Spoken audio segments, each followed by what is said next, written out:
जब प्रहलाद ने अपने पिता से कहा कि मनुष्य परमात्मा से उत्तम नहीं हो सकता, परमात्मा ही श्रेष्ठ है, वही समर्थ है, यह बात भक्त प्रहलाद से सुनकर अहंकारनी हिरण्यकश्यप क्रोध से लाल हो गया और नौकरों सिपाहियों से बोला कि इसको ले जाओ मेरी आंखों के सामने से और जंगल में सर्पों में डाल आओ। सर्प के डसने से यह मर जाएगा। ऐसा ही किया गया, परंतु प्रहलाद मरा नहीं, सर्पों ने डसा नहीं, आराम से सो रहा था। सुबह धूप से बचाने के लिए सर्प प्रहलाद भक्त पर अपने फन फैलाकर छाया किए हुए था। राजा ने कहा कि जाओ जंगल से शव उठा लाओ। सिपाही गए तो प्रहलाद सुरक्षित था। सर्प इधर उधर चले गए। सिपाहियों ने सब देख लिया था। प्रहलाद को मरा जान उठाने लगे तो प्रहलाद अपने आप उठ खड़ा हुआ। प्रहलाद की आयु 10 वर्ष थी। फिर पर्वत से फेंकवाया। प्रहलाद फूलों के घने पौधों के ऊपर गिरा, मरा नहीं। फिर प्रहलाद की बुआ होलिका अपने भाई हिरण्यकश्यप की आज्ञा से चिता के ऊपर प्रहलाद जी को गोद में लेकर बैठ गई। होलिका के पास एक चादर थी। उसको ओढ़कर यदि अग्नि में प्रवेश कर जाएं तो जलता नहीं था। उस चादर को ओढ़कर अपने को पूरा ढककर प्रहलाद को उससे बाहर गोदी में बैठा लिया। कहा, बेटा देख मैं भी तो बैठी हूँ, कुछ नहीं होगा तेरे को। अग्नि लगा दी गई। परमात्मा ने शीतल पवन चलाई, तेज आंधी आई। होलिका के शरीर से चादर ओढ़कर प्रहलाद भगत को पूरा ढक लिया। होलिका जलकर राख हो गई। भक्त को आँच नहीं आई। प्रहलाद जी का विश्वास बढ़ता चला गया। ऐसे ऐसे 84 कष्ट भगत को दिए गए, परंतु परमात्मा ने भगत के विश्वास को देखकर उसकी दृढ़ता से प्रसन्न होकर उसके पतिव्रत धर्म से प्रभावित होकर प्रत्येक संकट में सहायता की।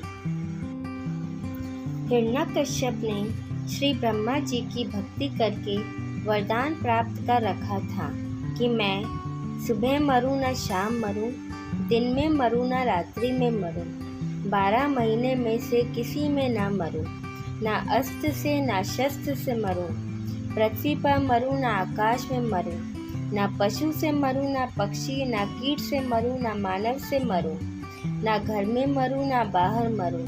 हिरण्यकश्यप ने प्रहलाद को मारने के लिए एक लोहे का खंभा अग्नि से गर्म करके तथा तपाकर लाल कर दिया। प्रहलाद जी को उस खंभे के पास खड़ा करके हिरण्यकश्यप ने कहा कि क्या तेरा प्रभु इस तपते खंभे से भी इससे तेरी जलने से रक्षा कर देगा? हजारों दर्शक के अत्याचार देख रहे थे।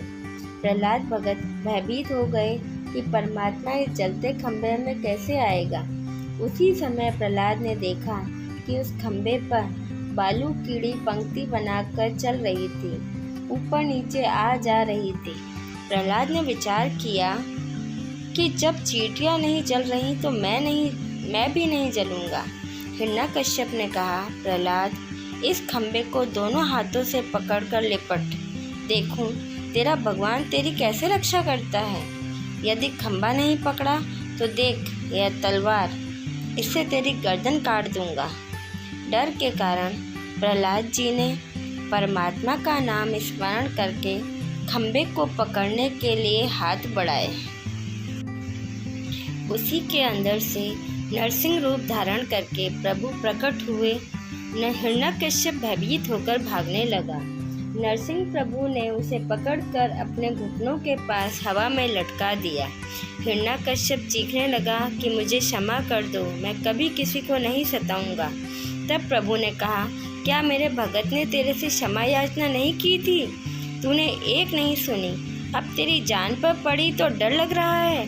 हे अपराधी, देख ना मैं मानव हूँ, ना पशु, ना आकाश है, ना पृथ्वी पर, न सुबह है न शाम, ना 12 महीने, यह 13वां महीना है।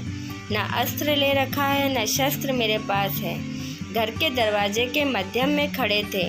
ना घर में ना बाहर हूँ, अब तेरा अंत है। यह कहकर नरसिंह भगवान ने उस राक्षस का पेट फाड़कर आंतें निकाल दी और जमीन पर उस राक्षस को फेंक दिया। प्रहलाद को गोदी में उठाया और जीभ से चाटा। उस नगरी का राजा प्रहलाद बना।